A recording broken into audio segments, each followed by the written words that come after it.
விஜய் டிவில ஒளிபரப்பாகி கொண்டிருக்க மோதலும் காதலும் சீரியல் முடிய போறதுதான் ஒட்டுமொத்த சீரியல் ரசிகர்களுக்கும் ஒரு மிகப்பெரிய அதிர்ச்சியை உருவாக்கி இருக்கு. இந்த சீரியல் முடிக்க என்ன காரணம் சொல்லிருக்காங்கன்னு நம்ம இப்ப இந்த வீடியோல தெளிவா பார்க்கலாம். அதுக்கு முன்ன நீங்க இன்னும் நம்ம சேனலை சப்ஸ்கிரைப் பண்ணாம இருந்தா மறக்காம சப்ஸ்கிரைப் பண்ணிக்கோங்க. கூடவே பக்கத்துல இருக்கிற பெல் ஐகானையும் கிளிக் பண்ணிக்கோங்க. விஜய் டிவில மக்கள் மத்தியில ஓரளவுக்கு சுமாரான வரவேற்பு பெற்ற சீரியல்ல ஒரு சீரியல் தான் மோதலும் காதலும். இந்த சீரியல் சில்லுன்னு ஒரு காதல் சீரியலுக்கு அப்புறமா சமீர் ஹீரோவா ஆக்ட் பண்றனால மிகப்பெரிய எதிர்பார்ப்போட வந்த இந்த சீரியலை எதிர்பார்த்த வெற்றியை கொடுக்கலன்னு தான் நம்ம சொல்லணும். அதுக்கு முக்கிய காரணம் ஸ்டார்டிங்ல இந்த சீரியல் நல்லா போனாலும் போக போக கதை மந்தமா போனனால இப்போ இந்த சீரியலை முடிக்கலாம் அப்படின்ற முடிவுக்கு வந்திருக்காங்க. 2023 ஏப்ரல்ல ஸ்டார்ட் பண்ண இந்த சீரியல் இதுவரைக்கும் வெறும் 247 எபிசோடுக்கு மேல சுமாரா போயிட்டு இருக்கு. இந்த மோதலும் காதலும் சீரியல் அப்பா பொண்ணு பாசம், கணவன் மனைவி பாசம் அப்படின்ற கதையை மையமா வச்சு எடுத்துட்டு வந்துட்டு இருக்காங்க.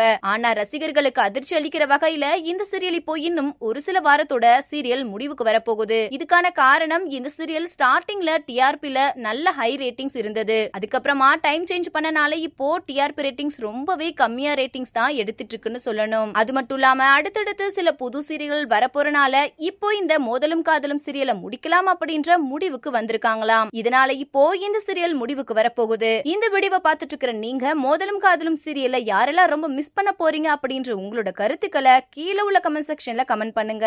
மேலும் இது போன்ற இன்ட்ரெஸ்டிங்கான அப்டேட்ஸ் தெரிஞ்சுக்கொள்ள நம்ம சேனலை மறக்காம சப்ஸ்கிரைப் பண்ணிக்கோங்க.